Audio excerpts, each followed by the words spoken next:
अध्याय 20 पहला काम। हैरी रविवार की सुबह उठा और बहुत लापरवाही से कपड़े पहनने लगा। इतनी लापरवाही से कि कुछ समय बाद जाकर उसे यह एहसास हुआ कि वो अपने पैर में मोजे के बजाय टोपी पहनने की कोशिश कर रहा था। जब उसने आखिरकार अपने शरीर पर सही कपड़े पहन लिए तो वह जल्दी से हरमाइनी की तलाश में गया। वो उसे बड़े हॉल में गुरुद्वार की टेबल पर मिल गई, जहां वह जीनी के साथ बैठकर नाश्ता कर रही थी। हैरी का खाने का मन नहीं था। उसने इंतजार किया जब तक कि हरमाइनी ने दलिए का आखिरी कौर गले से नीचे नहीं उतार लिया। फिर वह उसे खींचकर मैदान में घूमने के लिए ले गया। वहां झील के चारों तरफ काफी देर तक घूमते हुए हैरी ने हरमाइनी को ड्रैगनों और सीरियस की कई बातों के बारे में बताया। हालांकि हरमाइनी कारकरॉफ के बारे में मिली सीरियस की चेतावनी के कारण दहशत में आ गई, लेकिन उसका मानना था कि इस वक्त ड्रैगन की समस्या ज्यादा महत्वपूर्ण है। उसने हताशा से कहा, पहली चिंता तो तुम्हारे मंगलवार की शाम तक जिंदा रहने की है। कारकरॉफ की चिंता तो हम बाद में भी कर सकते हैं। वे 3 बार झील के चारों तरफ घूमे और ड्रैगन को काबू में करने वाले किसी आसान मंत्र को याद करने की कोशिश करते रहे। उन्हें ऐसा कोई मंत्र याद नहीं आया, इसलिए वे लाइब्रेरी में चले गए। वहां पर हैरी ने ड्रैगन पर मिलने वाली हर पुस्तक निकालकर टेबल पर रख ली। कुछ ही देर में वह और हरमाइनी ढेर सारी पुस्तकों में अपने काम का मंत्र खोज रहे थे। सम्मोहन से नाखून तराशना, चमड़ी जलने का उपचार, इससे कोई फायदा नहीं होगा। यह तो हैग्रिड जैसे पागलों के लिए है जो उन्हें तंदुरुस्त रखना चाहते हैं। ड्रैगन्स को मारना बहुत मुश्किल है क्योंकि उनकी मोटी चमड़ी में प्राचीन जादू होता है। इस जादू को सिर्फ बहुत शक्तिशाली मंत्रों से ही भेदा जा सकता है। लेकिन सीरियस ने तो कहा था कि एक आसान मंत्र काम हो जाएगा। चलो कुछ आसान मंत्रों की पुस्तकें देखते हैं। हैरी ने एक पुस्तक पटकते हुए कहा, जिसका शीर्षक था उन लोगों के लिए जो ड्रैगनों से बहुत प्रेम करते हैं। हैरी मंत्रों की पुस्तकों का ढेर लेकर टेबल पर लौटा। पुस्तकों को नीचे रखकर वह बारी बारी से उन्हें देखने लगा। हरमाइनी उसकी कोहनी के पास से लगातार बोली जा रही थी, देखो यह रूप परिवर्तन के मंत्र तो हैं, लेकिन ड्रैगन का रूप बदलने से क्या फायदा होगा जब तक कि तुम उसे कम खतरनाक बनाने के लिए उसके जहरीले दांतों को च्युइंगम या ऐसी ही किसी चीज में न बदल दो, जैसे उस पुस्तक में लिखा था। मुश्किल यह है कि ड्रैगन की मोटी चमड़ी को भेदना आसान नहीं है। मैं तो कहूंगी कि उसका रूप परिवर्तन करना सबसे अच्छा रहेगा, लेकिन इतने बड़े ड्रैगन का रूप परिवर्तन कैसे किया जा सकता है? तुमसे यह नहीं होगा। मुझे तो लगता है कि प्रोफेसर मैगोनिगल भी यह काम नहीं कर पाएंगी। हाँ, तुम खुद पर मंत्र पढ़कर अपना रूप परिवर्तन जरूर कर सकते हो सकता है इससे तुम्हें कुछ ज्यादा शक्तियां मिल जाएं, लेकिन ऐसे मंत्र आसान नहीं है। मेरा मतलब है हमने क्लास में अब तक उनके बारे में नहीं पढ़ा है। मैं तो उनके बारे में सिर्फ इसलिए जानती हूँ क्योंकि मैं OWL के प्रैक्टिस पेपर के लिए उन्हें पढ़ रही हूँ। हरमाइनी, हैरी दांत भींच कर बोला, क्या तुम थोड़ी देर चुप रहोगी? मैं ध्यान केंद्रित करने की कोशिश कर रहा हूँ। हरमाइनी चुप हो गई, लेकिन इसके बावजूद हैरी अपना ध्यान केंद्रित नहीं कर पाया। उसके दिमाग में तो उथल पुथल मची हुई थी। वह व्यस्त और परेशान लोगों के लिए मूलभूत मंत्र पुस्तक की विषय सूची को घूरता रहा, जिसके अध्याय थे तत्क्षण सिर के बाल उतारना, लेकिन ड्रैगनों के बाल नहीं होते हैं। पेपरमिंट भरी सांस, इससे शायद ड्रैगन की आग उगलने की शक्ति बढ़ जाएगी। सींगदार जीभ, इसी की तो उसे जरूरत थी, इससे ड्रैगन को एक और हथियार मिल जाएगा। ओह नहीं, वह दोबारा आ गया है। वह अपने जहाज पर ही क्यों नहीं पड़ता? हरमाइनी ने चिढ़कर कहा, जब विक्टर क्रम लंगड़ाते हुए अंदर आया और उन दोनों पर चिढ़ भरी नजर डालकर दूर वाले कोने में किताबों के ढेर के पास बैठ गया। चलो हैरी, हम हॉल में वापस चलते हैं। उसकी चहेतियां एक ही पल में यहाँ खी करते हुए आ जाएंगी। यही हुआ। जब वे लाइब्रेरी से बाहर जा रहे थे तो उन्हें कई लड़कियां पंजे के बल लाइब्रेरी के भीतर जाती दिखी। उनमें से एक ने अपनी कमर में बल्गेरिया का स्कार्फ बांध रखा था। हैरी को उस रात मुश्किल से नींद आई। जब वो सोमवार की सुबह जागा तो उसने जिंदगी में पहली बार हॉगवर्ट्स से भागने के बारे में गंभीरता से विचार किया। लेकिन जब उसने नाश्ते के समय बड़े हॉल में चारों तरफ देखा और इस बारे में सोचा कि महल छोड़ने का क्या मतलब होगा, तो वह समझ गया कि वह ऐसा हरगिज नहीं कर सकता। यह इकलौती जगह थी जहां उसे खुशी मिलती थी। उसे लगा कि शायद वो अपने मम्मी डैडी के साथ भी खुश रहा होगा, लेकिन उसे तब की याद नहीं थी। आखिर वो इस नतीजे पर पहुंचा कि प्रिवेट ड्राइव में जाकर डडली के साथ रहने के बजाय यहीं रहकर ड्रैगन का सामना करना ज्यादा ठीक रहेगा। यह निर्णय लेने के बाद वह शांत हो गया। उसने अपना नाश्ता मुश्किल से खत्म किया। उसका गला अच्छी तरह से काम नहीं कर रहा था। इसके बाद जब वह और हरमाइनी उठकर खड़े हुए तो उसने देखा कि सेड्रिक डिगोरी भी मेहनत कश की टेबल से उठ रहा था। सेड्रिक को ड्रैगनों के बारे में मालूम नहीं था। वह एकमात्र चैंपियन था जिसे यह बात मालूम नहीं थी, क्योंकि मैक्सिम और कारकरोफ ने फ्लर और क्रम को बता ही दिया होगा। हरमाइनी, मैं तुमसे ग्रीन हाउस में मिलता हूँ, हैरी ने कहा, जब उसने सेड्रिक को हॉल से निकलते हुए देखकर एक फैसला किया। चलो, मैं अभी आता हूँ। हैरी, तुम्हें देर हो जाएगी, घंटी बजने वाली है। मैं 1 मिनट में आता हूँ, ठीक है? जब तक हैरी संगमरमर की सीढ़ियों के पास पहुंचा, सेड्रिक ऊपर पहुंच चुका था। उसके साथ 6th ईयर के बहुत से दोस्त थे। हैरी उन लोगों के सामने सेड्रिक से बातचीत नहीं करना चाहता था, क्योंकि वे रीटा स्कीटर के लेख की बातें सुना सुनाकर उसे ताने मारते रहते थे। हैरी कुछ दूर रहकर सेड्रिक का पीछा करता रहा। सेड्रिक सम्मोहन की क्लास की तरफ जा रहा था। इससे हैरी को एक उपाय सूझा। सेड्रिक से थोड़ी पीछे रहकर उसने अपनी छड़ी बाहर निकाली और सावधानी से निशाना साधा। विदारणों। हैरी का निशाना सही जगह पर लगा और सेड्रिक का बैग फट गया। उसमें रखे चंपत्र, कलम और किताबें फर्श पर गिर गईं तथा स्याही की कई बोतलें फूट गईं। चिंता मत करो, सेड्रिक ने परेशान आवाज में कहा, जब उसके दोस्त उसकी मदद के लिए झुके। फिल्टविक सर से कह देना कि मैं बस आ ही रहा हूँ, तुम लोग क्लास में जाओ। हैरी को इसी बात की उम्मीद थी। उसने अपनी छड़ी दोबारा दुशाले में रखी और सेड्रिक के दोस्तों के क्लास में जाने का इंतजार करने लगा। उनके जाते ही वह तेजी से सेड्रिक की तरफ बढ़ा। गलियारे में अब उसके और सेड्रिक के सिवाय और कोई नहीं था।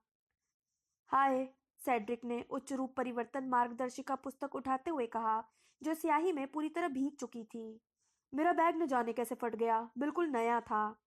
सेड्रिक, हैरी ने कहा, पहले काम में हमें ड्रैगनों को पार करना है। क्या? सेड्रिक ने ऊपर देखते हुए कहा। ड्रैगन, हैरी ने जल्दी से कहा, ताकि कहीं प्रोफेसर फिल्टविक यह देखने के लिए क्लास से बाहर ना आ जाए कि सेड्रिक कहाँ चला गया। कुल 4 ड्रैगन्स हैं। हम में से हर एक के लिए एक ड्रैगन है और हमें उसे पार करना है। सेड्रिक ने उसे घूर कर देखा।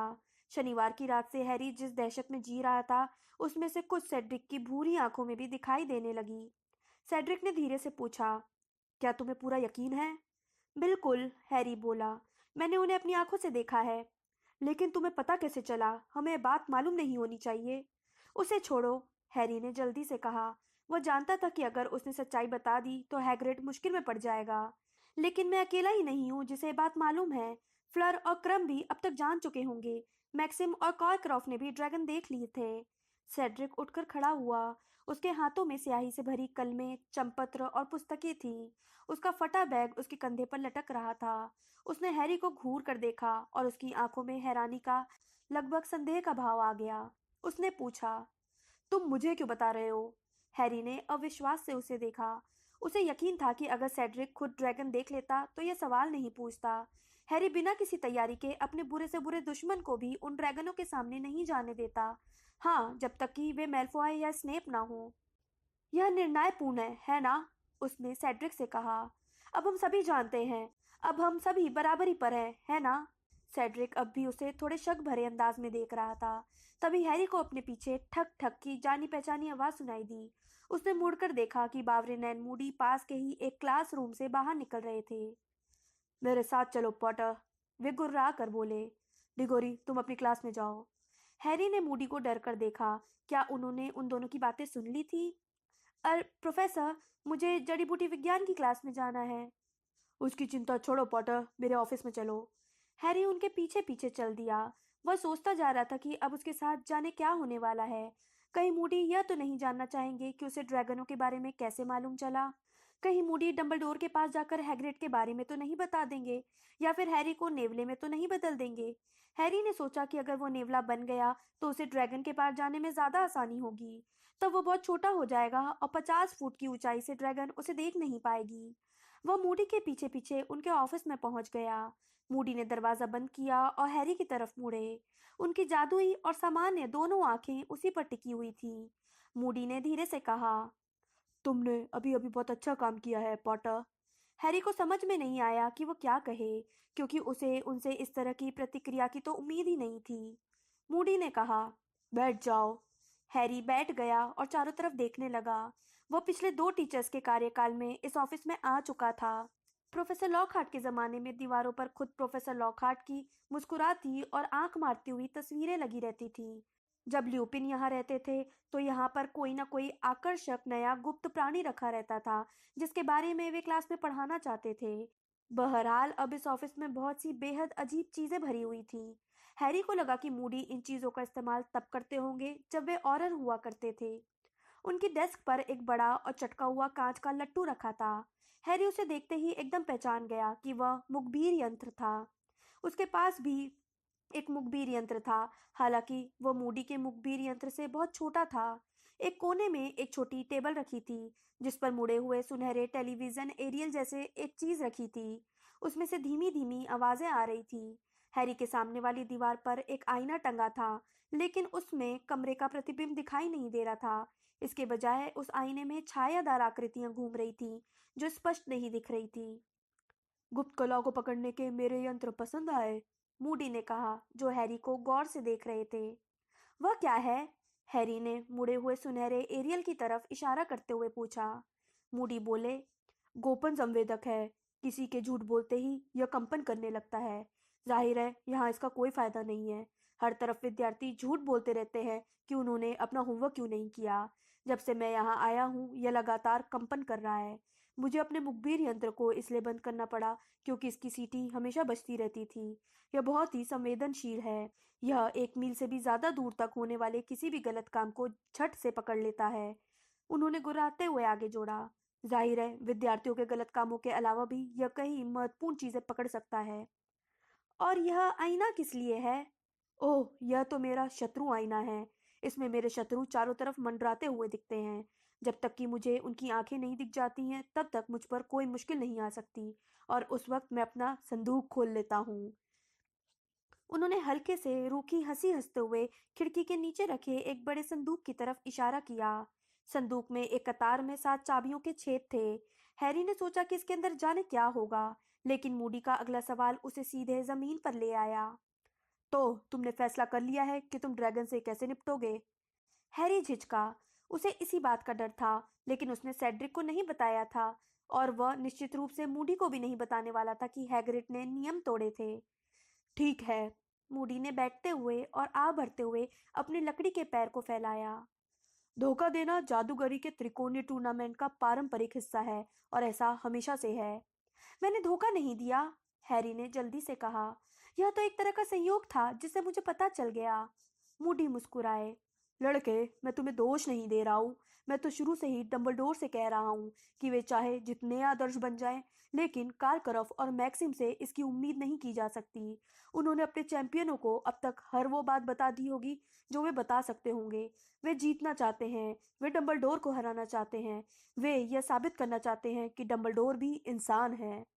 मूडी रूखी हंसी हंसने लगे, और उनकी जादुई आंख इतनी तेजी से घूमने लगी कि हैरी को उसकी तरफ देखने में दहशत होने लगी। मूडी ने पूछा, तो कुछ सोचा है कि तुम ड्रैगन को पार कैसे करोगे? हैरी ने कहा, नहीं। देखो, मैं तुम्हें इसका तरीका नहीं बताऊंगा, मूडी ने रूखेपन से कहा। मैं पक्षपात नहीं करता। मैं तुम्हें बस सामान्य समझदारी भरी सलाह दे सकता हूँ। क्विडिच, उसने धीरे से कहा। लेकिन उससे क्या मदद? सही कहा, मूडी ने उसे सख्ती से घूरते हुए कहा, और उनकी जादुई आंख बिल्कुल स्थिर हो गई। जैसा कि मैंने सुना है तुम बहुत अच्छा उड़ लेते हो। हाँ, लेकिन हैरी ने उन्हें घूरा। मुझे झाड़ू ले जाने की इजाजत नहीं है। मेरे पास तो सिर्फ मेरी जादुई छड़ी रहेगी। मेरी दूसरी सामान्य सलाह यह है, मूडी ने उसकी बात काटते हुए जोर से कहा, कि जिस चीज की तुम्हें जरूरत है उसे पाने के लिए किसी आसान और अच्छे मंत्र का इस्तेमाल करो। हैरी ने मूर्खों की तरह उनकी तरफ देखा। उसे किस चीज की जरूरत थी? देखो लड़के, मूडी ने फुसफुसा कर कहा, दोनों चीजों को जोड़ दो। यह करना कोई खास मुश्किल काम नहीं है।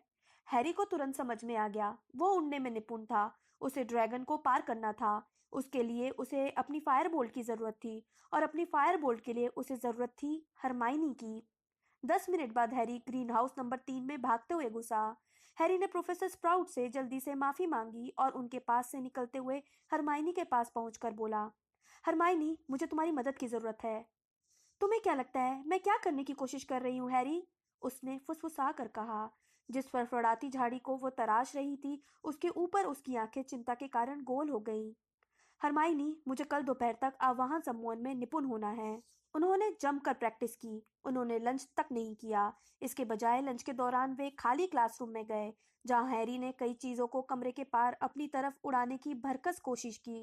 उसे इस काम में काफी दिक्कत हो रही थी। पुस्तकें और कलमें कमरे में आधी दूरी तक तो आ जाती थीं, लेकिन फिर पत्थर की तरह फर्श पर गिर जाती थी। ध्यान केंद्रित करो, हैरी, ध्यान केंद्रित करो। तुम्हें क्या लगता है मैं क्या करने की कोशिश कर रहा हूँ? हैरी ने गुस्से से कहा। लेकिन न जाने क्यों मेरे दिमाग में एक गंदी सी बड़ी ड्रैगन बार बार आ जाती है। ठीक है, मैं दोबारा कोशिश करता हूँ। प्रैक्टिस करने के लिए वो अपनी ज्योतिष की क्लास भी छोड़ना चाहता था, लेकिन हरमाइनी ने साफ इनकार कर दिया कि वह अंकों का जादुई महत्व की अपनी क्लास नहीं छोड़ेगी। हरमाइनी के बिना रुकने का कोई फायदा नहीं था।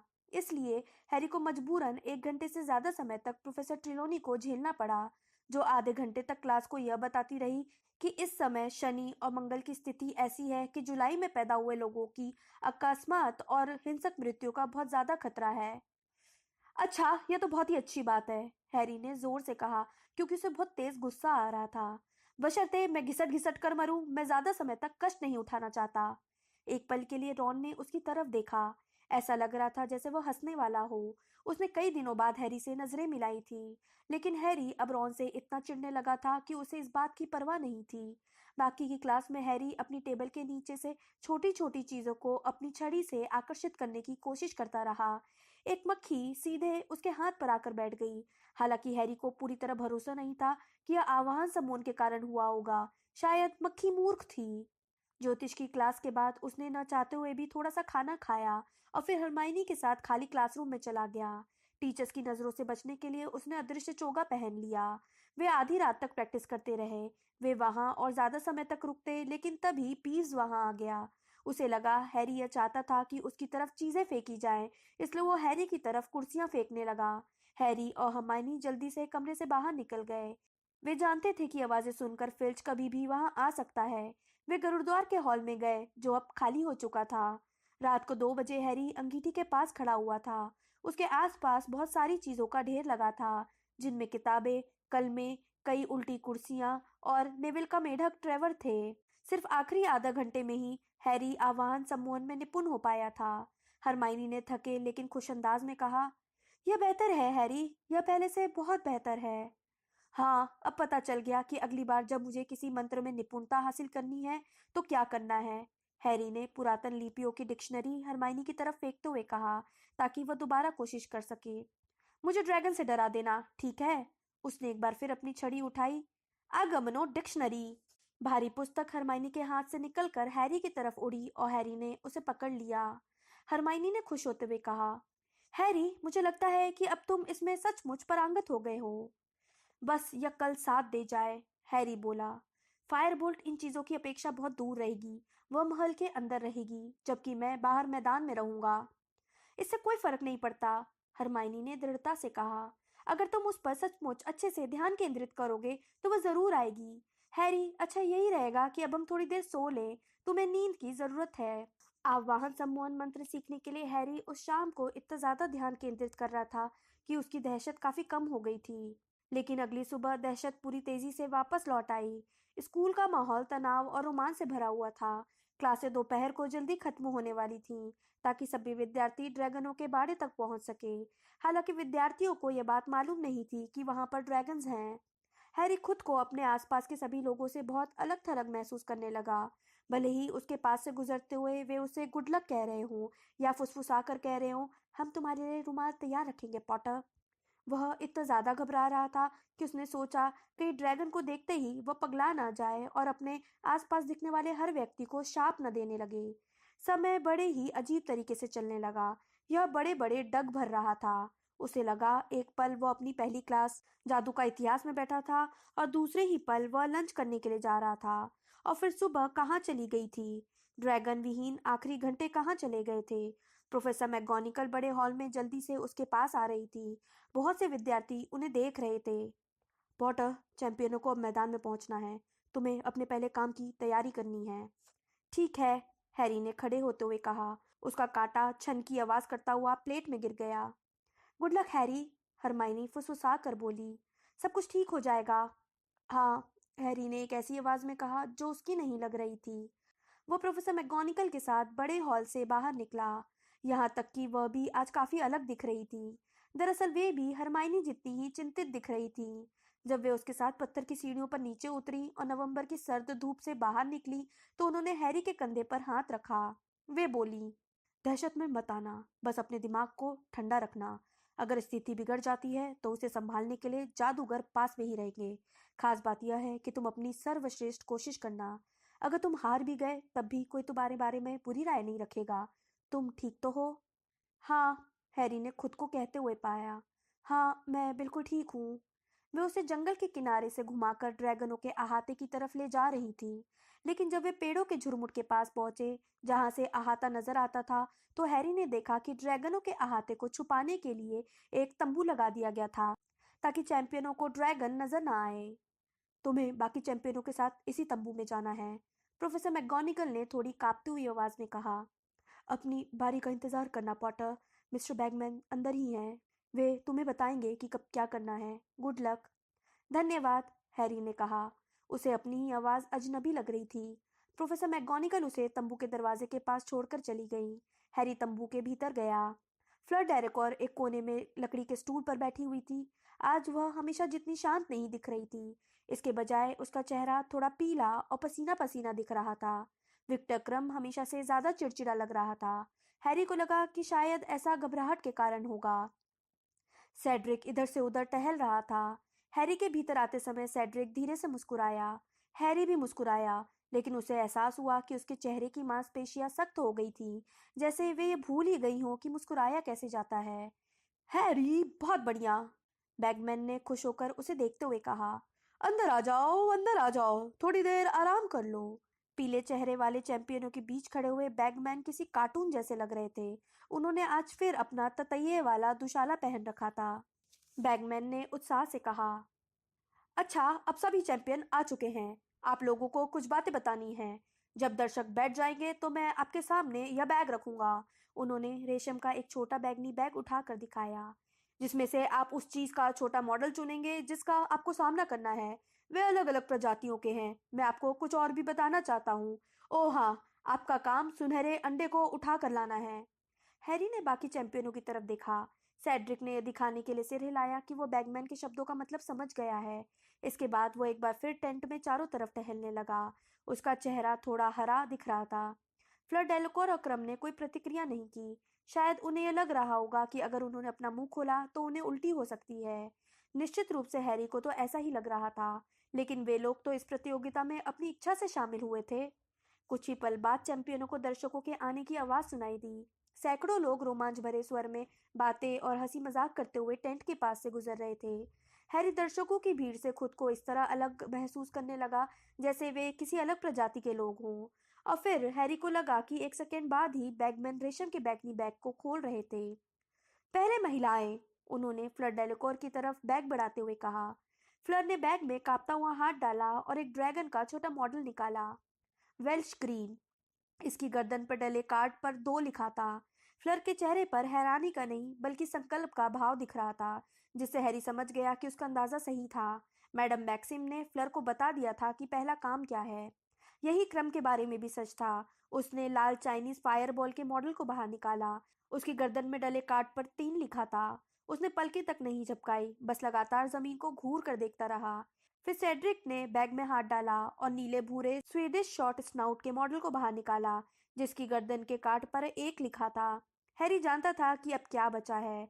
उसने अपना हाथ रेशम के बैग में डाला और हंगेरियन हॉर्नटेल को बाहर खींचा, जिसकी गर्दन वाले काट पर 4 लिखा था।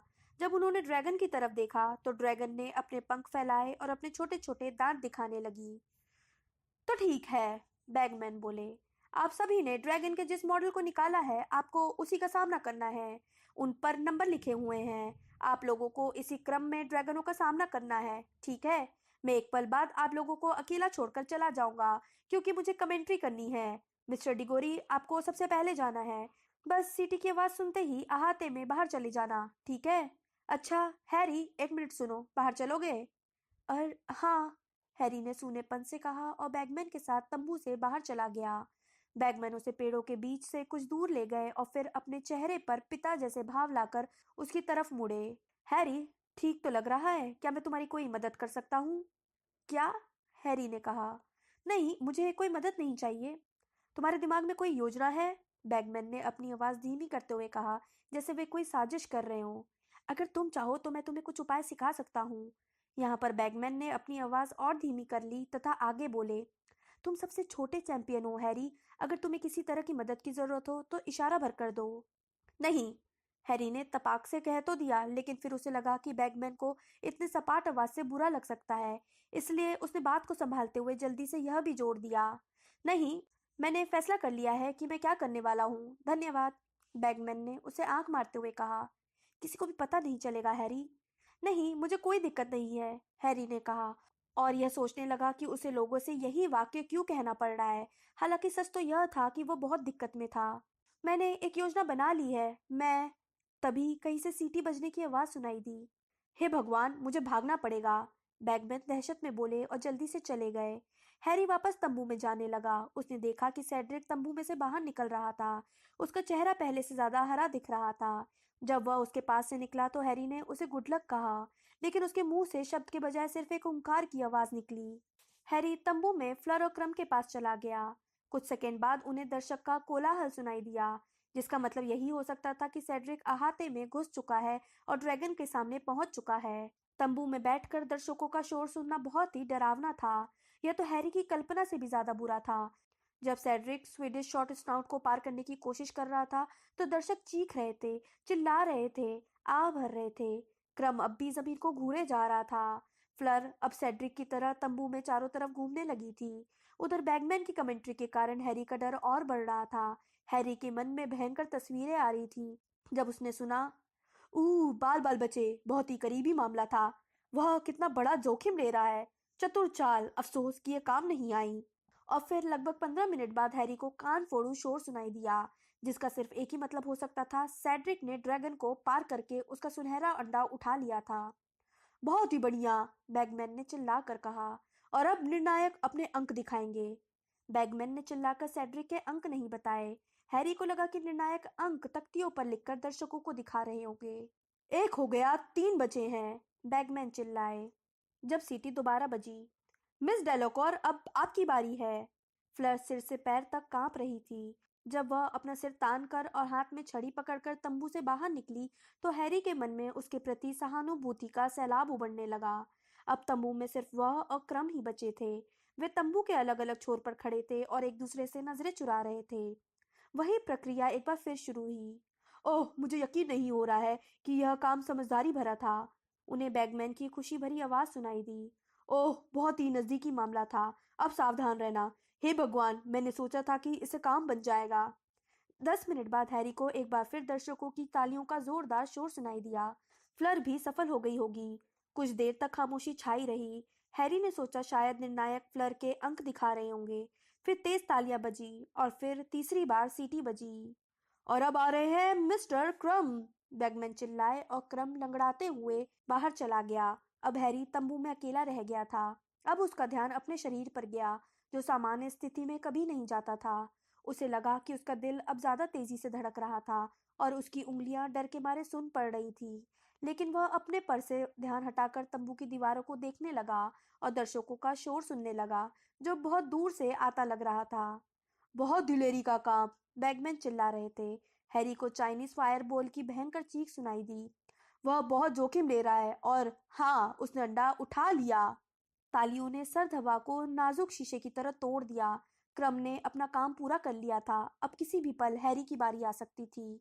हैरी उठकर खड़ा हुआ। उसके पैर कांप रहे थे। वो इंतजार करने लगा और फिर उसे सीटी बजने की आवाज सुनाई दी। वो तंबू से बाहर निकला। जब वो अहाते की फेंस की दरार में से होकर जा रहा था तो उसके मन में दहशत के सिवाय और कुछ नहीं था। उसने अपने सामने की हर चीज को इस तरह देखा जैसे वह कोई बहुत ही रंगीन सपना देख रहा हो। सैकड़ों चेहरे दर्शक दीर्घाओं से उसकी तरफ देख रहे थे। जहां खड़े होकर उसने उस रात ड्रैगन देखे थे, वहां पर जादू से दर्शक दीर्घाएं बना दी गई थी। और अहाते के दूसरे छोर पर हॉन्टेल भी थी। वो अपने अंडों पर झुकी हुई थी। उसके पंख आधे खुले हुए थे। उसकी शैतानी पीली आंखें हैरी पर टिकी थी। वो अपनी नुकीली पूंछ पटक रही थी, जिसके कारण सख्त जमीन पर 1 गज लंबे निशान बन रहे थे। भीड़ अब बहुत ज्यादा शोर कर रही थी। हैरी को पता नहीं था कि दर्शकों का शोर दोस्ताना था या नहीं। और दरअसल उसे इसकी परवाह भी नहीं थी। अब वह काम करने का वक्त आ गया था जो उसे करना था। अब उसे अपनी झाड़ू पर ध्यान केंद्रित करना था। सिर्फ वही उसे बचा सकती थी। उसने अपनी छड़ी उठाई। आगमनो फायर बोल्ट! वह चिल्लाया। उसने इंतजार किया। उसका पोर पोर उम्मीद और प्रार्थना कर रहा था। अगर यह उपाय सफल नहीं हुआ, अगर फायरबोल्ट नहीं आई तो क्या होगा? वह हर चीज को जैसे धुंध में से देख रहा था। उसे अहाता और अपने चारों तरफ के सैकड़ों चेहरे उस धुंध में तैरते हुए लग रहे थे। और फिर उसे फायरबोल्ट की आवाज सुनाई दी। वह उसके पीछे से तेज गति से उड़कर आ रही थी। उसने मुड़कर देखा कि उसकी फायरबोल्ट जंगल के किनारे से घूमकर अहाते में आई और उसके पास आकर बीच हवा में रुक गई, ताकि वह सवारी करने के लिए उस पर बैठ सके। भीड़ अब और भी ज्यादा शोर मचाने लगी थी। बैगमैन चिल्लाकर कुछ बोल रहे थे, लेकिन हैरी के कान सही तरीके से काम नहीं कर रहे थे। अब सुनना महत्वपूर्ण नहीं था। उसने अपना पैर झाड़ू पर डाला और जमीन पर पैर मारकर हवा में उठ गया। एक पल बाद एक चमत्कार हो गया।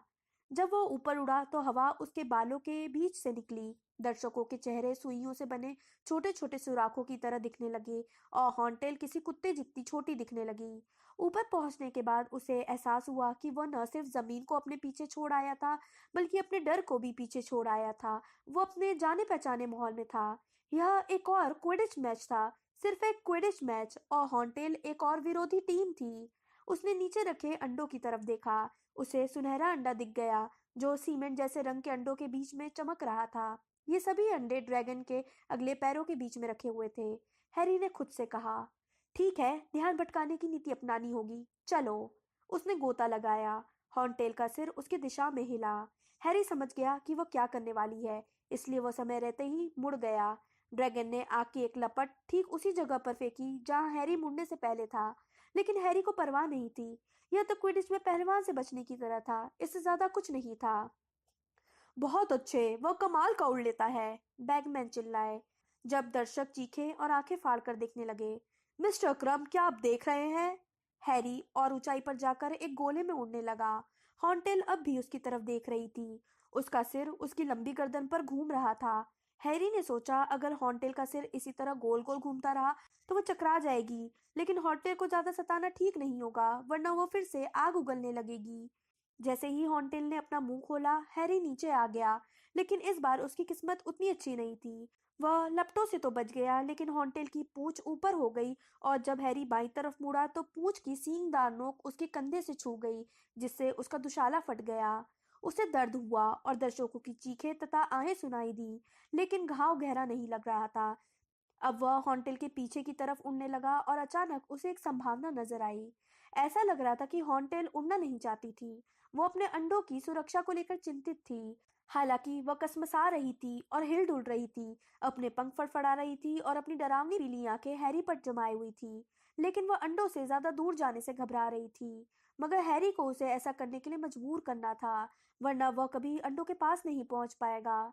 चतुराई भरी नीति यह थी कि वह यह काम सावधानी से और धीरे धीरे करे। वह उड़ने लगा, पहले इधर फिर उधर, पर वह ज्यादा पास नहीं उड़ा था, क्योंकि उसे डर था कि कहीं हॉन्टेल फिर से आग न उगलने लगे। लेकिन फिर भी वह इतना खतरा जरूर उत्पन्न कर रहा था ताकि हॉन्टेल की आंखें हैरी पर जमी रहे। हॉन्टेल का सिर इधर उधर डगमगाता रहा। वह उसे अपनी ऊंची पुतलियों से देखती रही। उसके दांत साफ नजर आ रहे थे। हैरी और ऊंचाई पर पहुंचकर उड़ने लगा। हॉन्टेल का सिर भी ऊपर की तरफ हो गया। उसकी गर्दन अब पूरी तरह तन चुकी थी। वह अब भी अपना सिर उसी तरह हिला रही थी जिस तरह कोई सांप सपेरे के सामने अपना सिर हिलाता है। हैरी कुछ फुट और ऊपर हुआ। हॉन्टेल परेशान होकर गरजी। हैरी उसके लिए एक मक्खी की तरह था जिसका वह कचूमर बनाना चाहती थी। उसकी पूंछ एक बार फिर हवा में लहराई, लेकिन अब हैरी इतनी ज्यादा ऊंचाई पर था कि उसकी पूंछ उसका कुछ नहीं बिगाड़ सकती थी। उसने हवा में आग उगली, लेकिन हैरी उससे बच गया। हॉन्टेल का जबड़ा चौड़ा हो गया। आ जाओ! हैरी बुदबुदाया और उसे ललचाते हुए उसके ऊपर इधर उधर उड़ता रहा। आ जाओ और मुझे पकड़ो, ऊपर आओ अभी! ड्रैगन ने आखिरकार पीछे हटकर अपने बड़े काले पंख फैलाए जो किसी छोटे हवाई जहाज जितने चौड़े थे, और फिर हैरी ने गोता लगा दिया। इससे पहले कि ड्रैगन ये समझ पाती कि हैरी ने क्या किया है या वह कहाँ गायब हो गया है, हैरी पूरी तेजी से जमीन की तरफ, उन अंडों की तरफ आ रहा था जिनकी रक्षा अब ड्रैगन नहीं कर रही थी। उसने अपने हाथ अपनी फायर बोल्ट पर से हटाए और सुनहरे अंडे को पकड़ लिया। और फिर बहुत तेज गति से वह दोबारा ऊपर उड़ गया। अब वह दर्शक दीर्घा के ऊपर से उड़ रहा था। भारी अंडा सही सलामत उसकी बाह में सुरक्षित दबा हुआ था। तभी उसे ऐसा लगा जैसे किसी ने दर्शकों के शोर को सुनने वाला बटन दबा दिया हो। पहली बार वह दर्शकों के शोर के प्रति जागरूक हुआ, जो चीख रहे थे और उतनी ही जोर से तालियां बजा रहे थे जितनी वर्ल्ड कप में आयरलैंड के समर्थक बजा रहे थे। जरा देखो तो सही, बैगमैन चिल्ला रहे थे। जरा देखो तो सही, हमारा सबसे छोटा चैंपियन अपने अंडों तक सबसे जल्दी पहुंचा। अब मिस्टर पॉटर के जीतने की संभावना उतनी कम नहीं लग रही है जितनी की हमें पहले लग रही थी। हैरी ने देखा कि ड्रैगनों के रखवाले हंटेल को काबू में करने के लिए भाग कर आ रहे थे और ड्रैगनों के अहाते के गेट पर प्रोफेसर मैगोनिकल, प्रोफेसर मूडी और हैग्रिड उससे मिलने के लिए आ रहे थे। वे सभी उसकी तरफ देखकर हाथ हिला रहे थे। इतनी दूरी से भी उनकी मुस्कुराहटें साफ दिख रही थी। वह दोबारा दर्शक दीर्घा के ऊपर उड़ने लगा। भीड़ के शोर के कारण उसके कान का पर्दा फटा जा रहा था। फिर वह आराम से जमीन पर उतरा। कई हफ्तों के बाद अब पहली बार उसका दिल हल्का हुआ था। अब उसने पहला काम पूरा कर लिया था। वह जिंदा बच गया था। जैसे ही वो अपनी फायर बोल्ट पर से उतरा, प्रोफेसर मैगोनिकल बोली, बहुत बढ़िया पॉटर। वे किसी की भी तारीफ कम ही करती थी, इसलिए उनके मुंह से यह बहुत बड़ी तारीफ लग रही थी। उसने देखा कि उसके कंधे की तरफ इशारा करते समय उनका हाथ कांप रहा था। निर्णायकों के तुम्हारा स्कोर बताने से पहले तुम्हें मैडम पॉम्फ्री के पास जाना होगा। वे डिगोरी का भी इलाज कर रही हैं। तुमने यह कर दिया हैरी, हैग्रिड ने रूंधे गले से कहा। तुमने यह कर दिया, वो भी हॉन्टेल के खिलाफ। तुमने चार्ली की बात तो सुन ही ली होगी कि हॉन्टेल सबसे खूंखार थी। धन्यवाद हैग्रिड, हैरी ने जोर से कहा, ताकि हैग्रिड आगे बोलकर यह भांडा फोड़ न कर दे कि उसने हैरी को पहले ही ड्रैगन दिखा दिए थे। प्रोफेसर मूडी भी बहुत खुश नजर आ रहे थे। उनकी जादुई आंख चारों तरफ नाच रही थी। वे बोले, आसान रास्ता सर्वश्रेष्ठ होता है पॉटर। प्रोफेसर मैगोनिकल ने हैरी से कहा, पॉटर चलो फर्स्ट एड टेंट में जाओ। हैरी अहाते से बाहर निकल गया। वह अभी भी हाँफ रहा था। उसने देखा कि मैडम पॉम्फ्री दूसरे तंबू के दरवाजे पर खड़ी हुई थी और चिंतित दिख रही थी।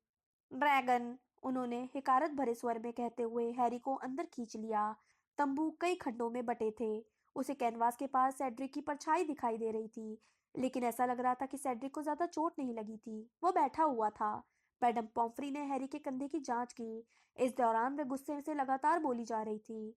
पिछले साल दम पिशाच, इस साल ड्रैगन, न जाने अगले साल इस स्कूल में क्या आएगा।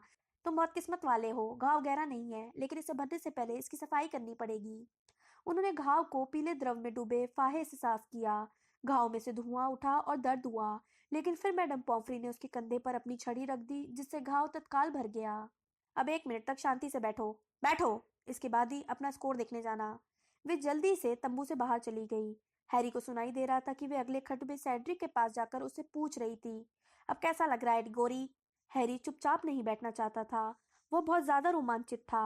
वह उठकर खड़ा हुआ। वह देखना चाहता था कि बाहर क्या हो रहा है, लेकिन वह तंबू के दरवाजे तक पहुंच पाता इससे पहले ही 2 लोग धड़धड़ाते हुए अंदर घुस आए।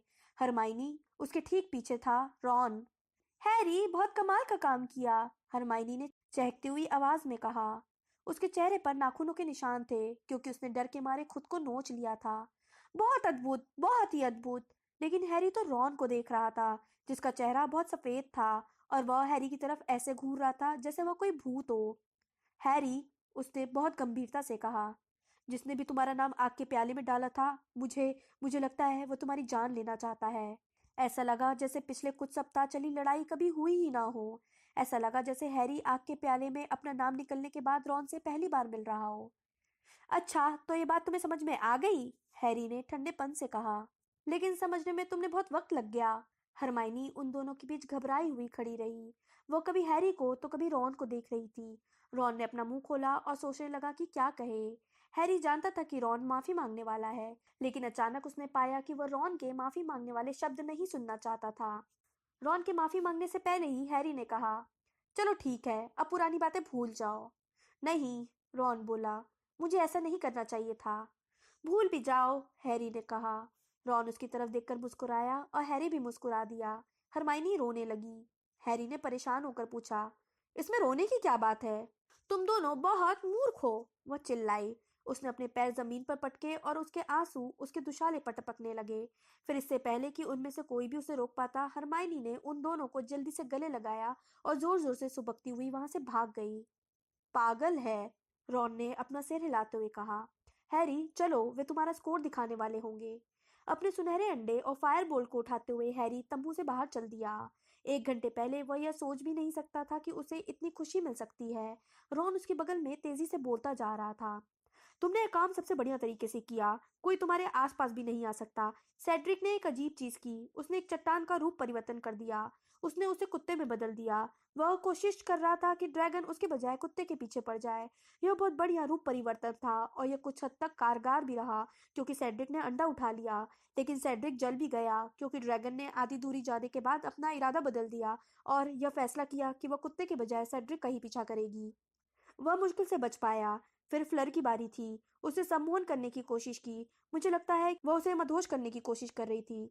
वह भी कामयाब हो गई, क्योंकि ड्रैगन की नींद लग गई। लेकिन खर्राटे लेते समय ड्रैगन के मुंह से लपट बाहर निकली और फ्लर की स्कर्ट में आग लग गई। उसने अपनी छड़ी से पानी निकालकर आग बुझाई। और फिर क्रम की बारी आई। तुम यकीन नहीं करोगे, लेकिन उसने उड़ने के बारे में सोचा भी नहीं। तुम्हारे बाद शायद उसी ने सबसे अच्छी तरह ये काम किया। उसने ड्रैगन की आंख में किसी तरह का मंत्र मारा। दिक्कत यह थी कि ड्रैगन दर्द के मारे इधर उधर डगमगाने लगी और उसने अपने आधे अंडे कुचल दिए। इसके लिए क्रम के नंबर काट लिए गए, क्योंकि उसे अंडों को कोई नुकसान नहीं होने देना था। जब रॉन और हैरी अहाते के कोने में पहुंचे तो रॉन ने गहरी सांस ली।